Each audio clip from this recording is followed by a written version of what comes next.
finished passing their appropriation bills either. I'm here to urge my colleagues in the House and the Senate that we must come together and remember our oath of office, remember the people that we serve, and do our jobs. We serve the American people, and we should be serving the United States of America. Madam Speaker, I yield back the remainder of my time. Thank you. The chair recognizes the gentleman from North Carolina, Mr. Nickel, for 5 minutes.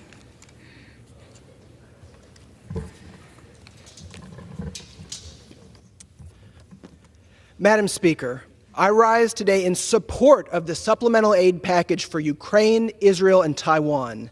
This morning, the Senate passed the aid package with nearly all Senate Democrats voting in favor of the bill. I'd like to thank Senate Democrats for their tireless leadership on this issue and their commitment to democracy around the world. 22 Republicans also voted with nearly all Senate Democrats to move this bill to the House. 22 Senate Republicans voted to put country over party. 22 Senate Republicans voted to put democracy over Donald Trump. This bill includes funding to stand with our allies in Ukraine, Israel, and Taiwan. It also includes $9.2 billion in humanitarian assistance that is desperately needed to provide food, water, shelter, and medical care for the civilians in Gaza and the West Bank, Ukraine, and other war zones around the world. Now, Madam Speaker, the eyes of the world are watching the House of Representatives. Russia is watching, China is watching, Iran is watching, and North Korea is watching. Authoritarian regimes around the world are watching the House.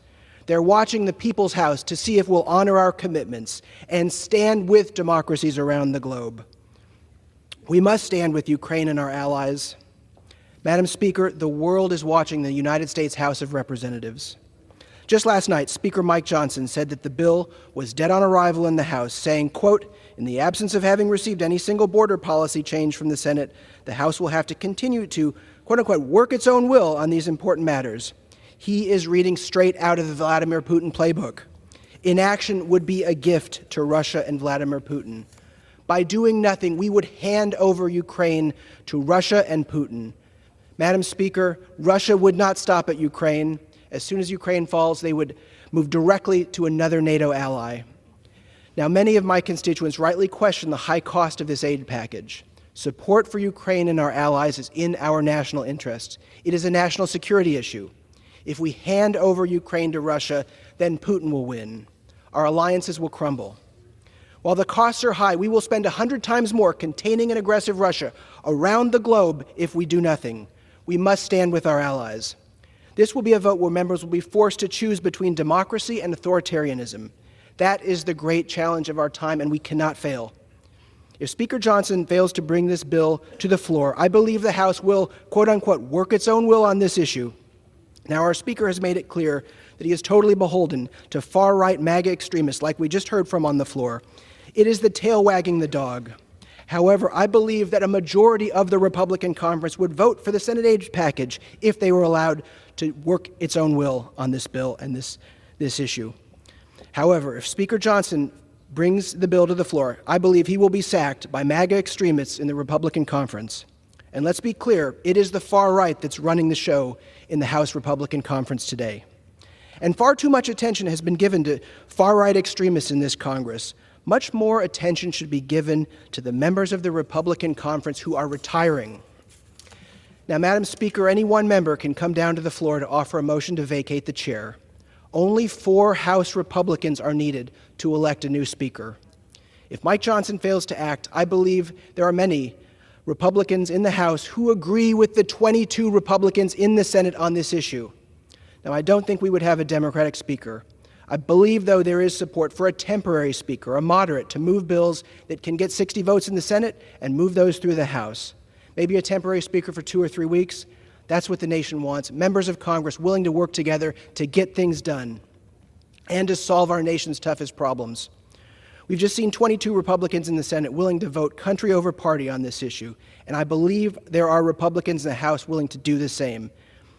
That's the way we get bipartisan immigration reform and border security. It's the way we pass this supplemental appropriations bill to stand with our allies in Ukraine, Israel, and Taiwan. House Republicans have a choice, Madam Speaker. House Republicans have a choice, Madam Speaker. Are they pro-democracy or are they pro-Putin? House Republicans can choose country over party or Russia over the United States. House Republicans can stand with our allies or they can stand with Donald Trump.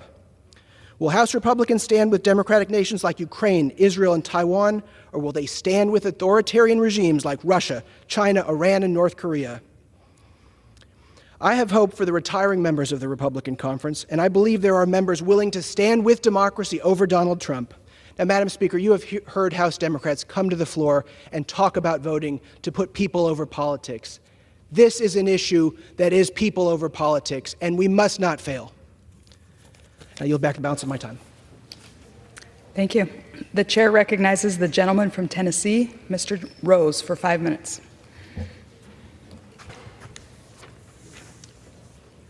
Madam Speaker, today the House will vote again on 2 articles of impeachment against Department of Homeland Security Secretary Alejandro Mayorkas.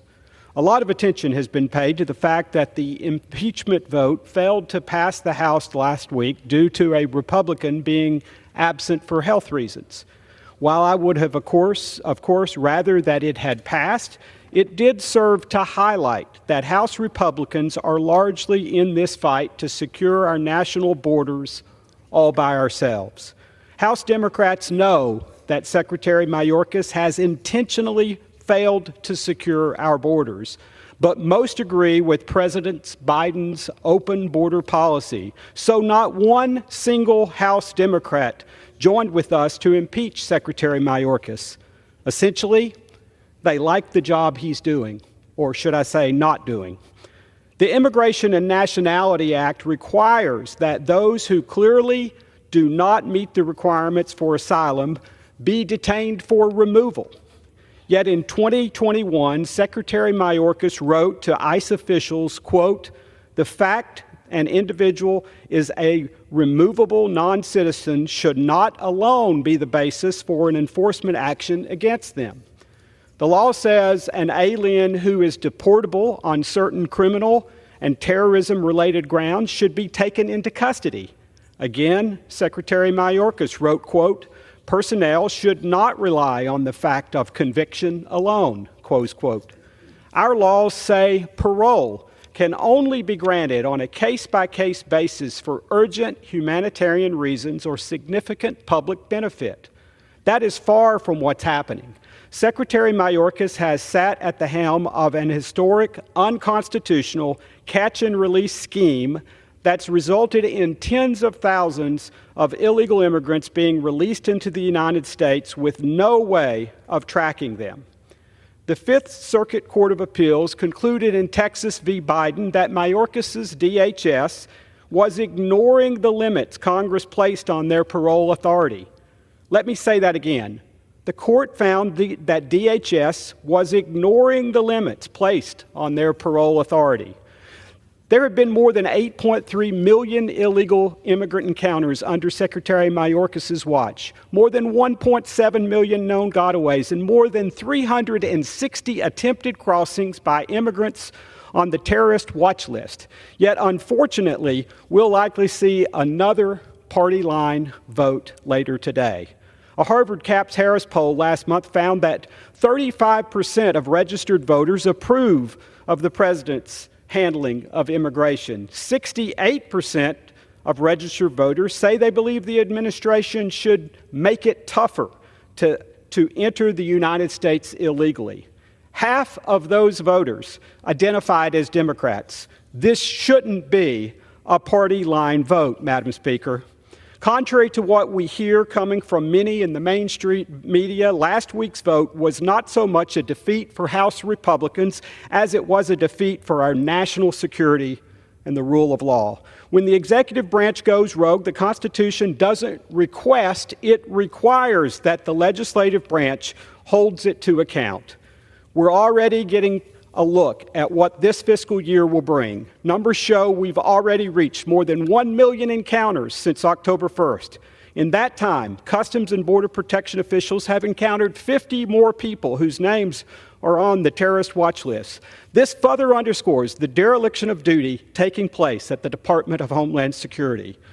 Last week, Democratic Senator Chris Murphy referred to illegal immigrants as undocumented Americans and called them, quote, the people we care about most. That refers to what the Democratic Party cares about most. I could not disagree with that statement more. I care most about the hardworking Tennesseans I represent, those who play by the rules and embrace legal immigration. It is with them in mind that I will proudly vote again to impeach Secretary Mayorkas. With that, I yield back. The chair recognizes the gentleman from California, Mr. Correa, for 5 minutes.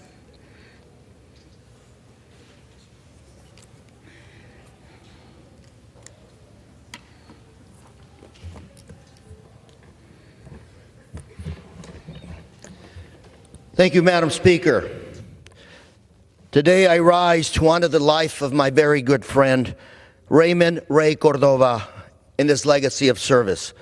Ray was a proud Vietnam War vet, and after serving in Vietnam, he returned home to help build our nation through his work with the Communication Workers of America.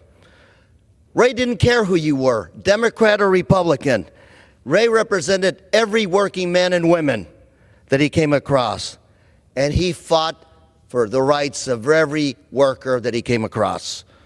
In fact, Ray Cordova is the only man that I know that debated Jimmy Hoffa and outlived Jimmy Hoffa and lived to tell the story about how he debated Jimmy Hoffa. He was a staple in our community, and I was lucky to name him, to call him my very good friend. Ray will be remembered for his tremendous service, not only to his country, but to his family, community. Thank you, Madam Speaker.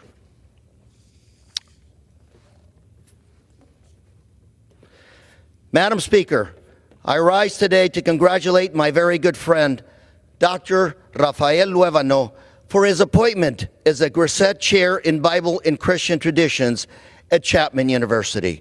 Dr. Luevano is an accomplished scholar from Santa Ana, and his contributions to religious studies have shaped how we see religion in the context of our communities. His dedication to teaching students makes him an excellent choice for this prestigious position. Dr. Luevano's students will continue to have an opportunity to learn from a nationally recognized religious scholar, as well as having our own priest at Chapman University. Dr. Luevano, my good friend, I congratulate you today on your appointment on being the Grisette Chair at Chapman University. Madam Speaker.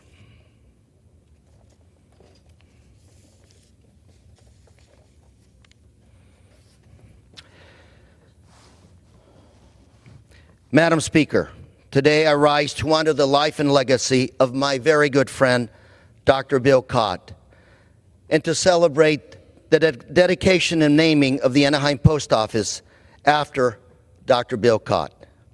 Dr. Cott was a son of immigrants. Dr. Cott was born in Philadelphia, and he served our nation in the U.S. Army during World War II. He fought against Nazi Germany, and Dr. Cott showed his bravery and determination by walking across 3 nations to fight in the Battle of the Bulge. And he was the first responder who liberated the Buchenwald concentration camp. And after returning home, Dr. Cott opened his own dentistry practice in Anaheim. And he also served as the chairman of the California Republican Assembly of Orange County. And as a member of the Anaheim City Council, he did great deeds for the Anaheim community.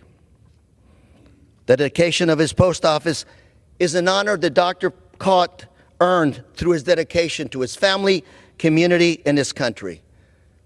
Dr. Cott, we will always remember your contributions to our country, to our nation, and to the city of Anaheim. Madam Speaker, I yield. Thank you. The chair recognizes the gentleman from Arizona, Mr. Siscomani, for 5 minutes. Thank you, Madam Chair. Madam Speaker,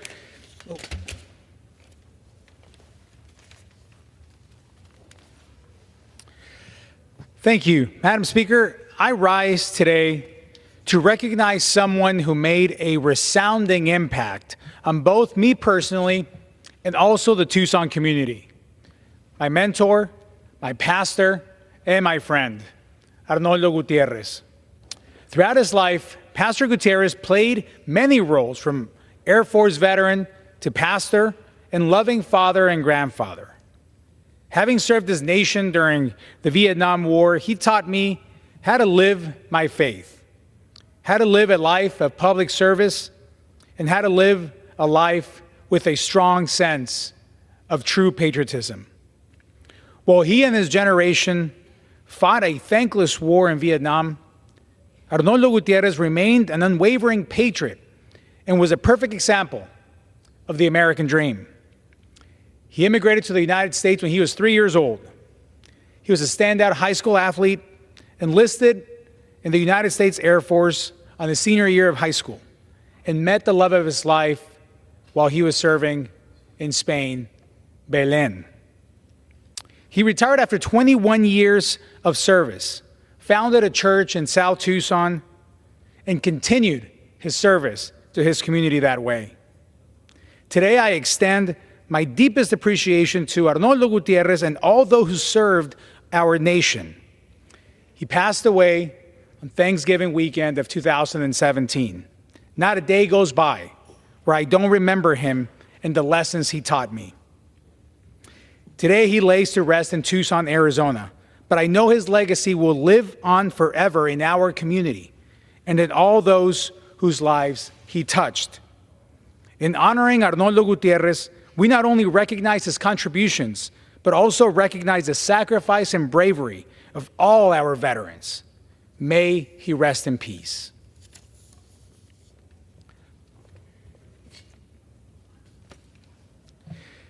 Madam Speaker, I rise today to recognize the outstanding Southern Arizona high schoolers who showcased their construction skills at the Skills USA Region 6 construction competition. Hosted at Catalina High School, this event welcomed 120 high school students eager to put their skills to the test. These students worked over the weekend in 7 distinct construction-related categories, from plumbing to cabinet making. Skills USA, a national organization dedicated to promoting career and technical education, hosted competitions annually at local, state, and national levels. The competition wasn't limited to construction alone. Other Skills USA events spanned various categories, from robotics to media arts, and took place throughout the entire weekend in Tucson. Participating high schools came from all across Southern Arizona, including Benson Unified School District, Bisbee Unified School District, Douglas Unified School District, Duncan Unified School District, Sierra Vista Unified School District, Pima County JTED, and Pima Unified School District, and many more. It's inspiring to see the dedication and talent of these hard-working students, and I look forward to seeing what the future holds for them.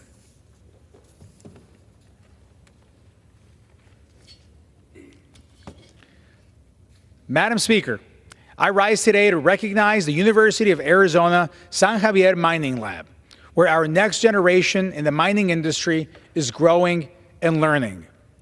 The School of Mining Engineering dates back to 1885, standing as one of U of A's founding programs. This lab has notable achievements, including being ranked first nationally, engineering, and fourth nationally in mining engineering programs. In addition, it also has a commendable track record of 100% job placement for graduating seniors. Recently, I led a group of my Western Caucus colleagues to a trip to the San Javier Mission mining site, where they were able to meet students and see firsthand the innovation happening there.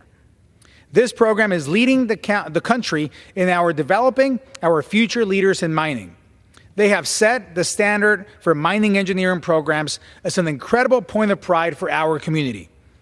And so I want to recognize the students, professors, and stakeholders who work tirelessly as a part of this program. And of course, bear down. With that, I yield. Thank you. The chair recognizes the gentleman from Connecticut, Mr. Courtney, for 5 minutes. Thank you, Madam Speaker. Madam Speaker, I rise before the House today as the member from Eastern Connecticut. I have the honor to represent the 2nd Congressional District to report on some encouraging news on probably one of the most gut-wrenching, disheartening problems that our nation faces, which is the epidemic of opioid overdoses. In the state of Connecticut, like other parts of the country, the rise of opioid deaths from 2012 up until 2021, 2022 has been 300%. People are more likely to die from opioid overdoses than they are from motor vehicle accidents, and Eastern Connecticut was no exception. Again, in 2021, the number of opioid deaths in New London County, which takes up the largest portion of Eastern Connecticut by population, peaked at 134 deaths. Starting at that point, people decided it was time to get serious about trying to come up with ways to create more prevention and also remediation and recovery for people, again, suffering from addiction.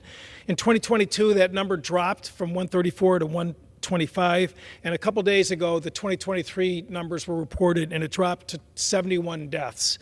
Again, this did not happen by itself. It was collaboration in the community in New London. The New London Opioid Action Team, which was led by Margaret Lancaster from the Ledgelight Public Health District, created a collaboration with the New London Police, the New London EMS, the social service agencies to, again, get more Narcan kits out into the community, to educate people in terms of what to do in these situations, these crisis situations. And again, it's showing real results.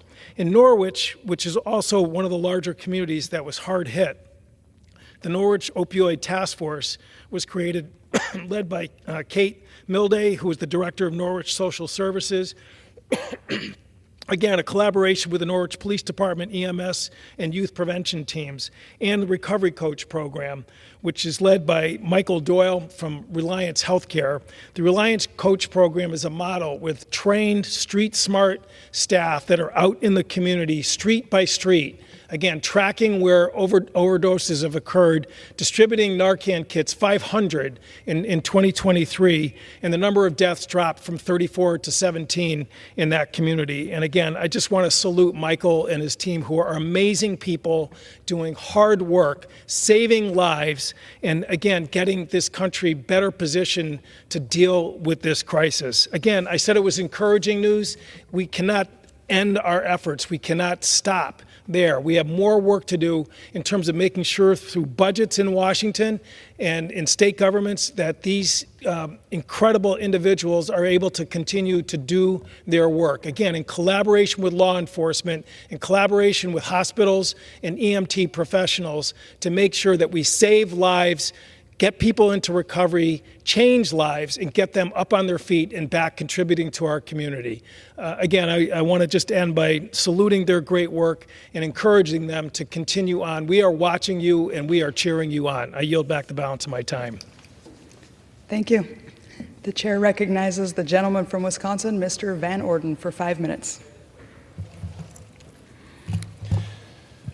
Madam Speaker, I rise today to honor a great leader, innovator, industrialist, and philanthropist from my district on the occasion of his induction into the Wisconsin Manufacturing Hall of Fame. Ron Wanek founded Arcadia Furniture in 1970 in the small western Wisconsin town of Arcadia. Back then, Mr. Wanek employed just 35 people. In 1982, Arcadia Furniture and Ashley Furniture Corporation merged into Ashley Furniture Industries. And today, Ashley has grown to become the world's largest manufacturer of home furnishings with over 30 million square feet worldwide manufacturing and distribution capacity, and Ashley retail locations throughout the United States and 67 countries. Ashley employs 16,000 Americans, including 3,000 in my home state of Wisconsin. Mr. Wanek is the personification of the phrase, business is a force for good. Not only is Ashley Furniture Industries a massive economic driver in Wisconsin and beyond, but the Ronald and Joyce Wanek Foundation has contributed tens of millions of dollars in support of a multitude of important charities. Mr. Wanek is an unmatched supporter of the technical and STEM education at both the K-12 and post-secondary levels. Through its various programs and partnership, the Ronald and Joyce Wanek Foundation aims to inspire and empower students to pursue career STEM fields and improve the quality of life in our communities. In addition, Mr. Wanek is a passionate supporter of veterans. Just one example is his establishment of the Incredible Soldiers Walk in the Memorial Park in Arcadia, Wisconsin, which is a premier war memorial outside of Washington, D.C., that has 29 monuments honoring all who have served our nation.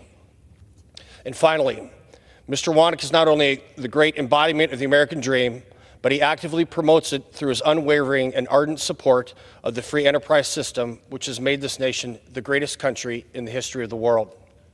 Madam Speaker, I ask that Ron Wanek's contributions to my state and this nation be entered into the congressional record for posterity. Madam Speaker, I rise today to highlight the importance of career and technical education. Our education systems need to empower students to pursue the types of education that works best for them, be it an apprenticeship, a trade school, or a four-year college. That's why I joined the Bipartisan Congressional Career Technical Education Caucus, or CTE, which is committed to supporting and promoting CTE for all Americans. These programs prepare students for jobs in STEM disciplines such as healthcare, agriculture, information technology, manufacturing, the skilled trades, and many more. There are more than 9 million job openings in the United States, and many are within the industries which are noted by skilled labor shortages. 55% of the jobs in my home state of Wisconsin require CTE skills training but do not require a four-year degree. There are men and women working downstairs in this building and others, in the wood shop, in the upholstery shop. We've got pipe fitters, we've got steam fitters, we've got welders. And I encourage every one of my colleagues, if they have a chance, to go down and visit these men and women that keep this building running. These are fantastic jobs, and they do not require a four-year degree. And I will remind the American people that the lights in this hallowed chamber are not on because someone got a master's in French poetry. They're on because someone went to trade school and became a master electrician. And with that, I yield back. Thank you. The chair recognizes the gentleman from Massachusetts, Mr. Lynch, for 5 minutes. Good morning, Madam Speaker. As a member of the House Subcommittee on National Security, I rise in strong support of emergency aid for our democratic ally and partner and for the people of Ukraine, now entering the third year of their fight for freedom and democracy in the face of the brutal invasion launched by Russian President Vladimir Putin in 2022. This morning, the United States Senate passed a bipartisan foreign aid package that included vital Ukraine assistance by a wide vote of 70 to 29. In stark contrast to this bipartisan effort, the House Republican leadership continues to fall in line behind former President Trump, refusing to act swiftly on Ukraine funding on purely partisan political grounds. Regrettably, Speaker Johnson has already dismissed the Senate bill as a status quo measure. Madam Speaker, this is a missed opportunity.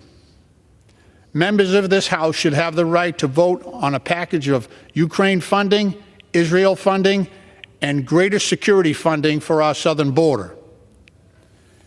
On the issue of Ukraine funding in particular, this political impasse comes at the great expense of U.S. national security, international peace, and the freedom of the Ukrainian people. It also follows repeated warnings from the Biden administration that the failure to enact additional aid will kneecap Ukraine on the battlefield. It'll allow Putin, an autocratic dictator, to prevail and simply pave the way for a Russian military victory. Even the Republican chairman of the House Intelligence Committee recently reported that with the Ukrainian armed forces now desperately rationing munitions, he quotes, "We'll have to get this done. If we do not move, we will be abandoning Ukraine." The Ukrainian people deserve better. They're valiantly defending their country against relentless campaigns of state-sponsored terrorism that the United Nations reports has killed more than 10,000 and injured nearly 20,000 Ukrainian civilians. The war has also forcibly displaced an estimated 10 million people, including 6.3 million people, Ukrainian refugees who have fled to neighboring countries. With Putin vowing to continue this unlawful war until Russia achieves its nationalist, imperialist objectives, I strongly urge my Republican colleagues to abandon their misguided and dangerous deference to Donald Trump. At a campaign rally this past weekend, the current standard bearer of the Republican Party actually stated that if one of our third party or 31 NATO allies did not meet their defense spending goals, he stated that he would not protect them as President of the United States in honoring our obligations to NATO. In fact, he said he would encourage Russia to do whatever the hell they want, end quote. He would treat the surrender of millions of Ukrainian people as a transaction. We must instead be guided by our own founding democratic principles, enduring defense of freedom and human rights around the world. Indeed, the House Republican leadership would also be wise to recall their own longstanding commitment to a strong national defense and embrace American global leadership as a bulwark against expansionist schemes undertaken by brutal dictatorships. The Ukrainian people deserve better. They're defending their country against a relentless campaign of state-sponsored terrorism that the United States reports has killed more than 10,000 people. People are at last free to determine their own destiny, said Ronald Reagan, who also demanded of Putin's predecessor, Mr. Gorbachev, tear down this wall. He was a defender of a free and democratic Europe. I recently returned from a bipartisan delegation to Ukraine where I met with President Zelensky and examined the security and humanitarian situation on the ground. There is zero evidence that the government of Ukraine is directing resources anywhere but towards its singular goal of preserving Ukrainian sovereignty and independence. I urge my colleagues to support additional aid for Ukraine, and I yield back the balance of my time. Thank you, Madam Speaker. Thank you. Pursuant to Clause 12A of Rule 1, the Chair declares the House in recess until 2 p.m. today.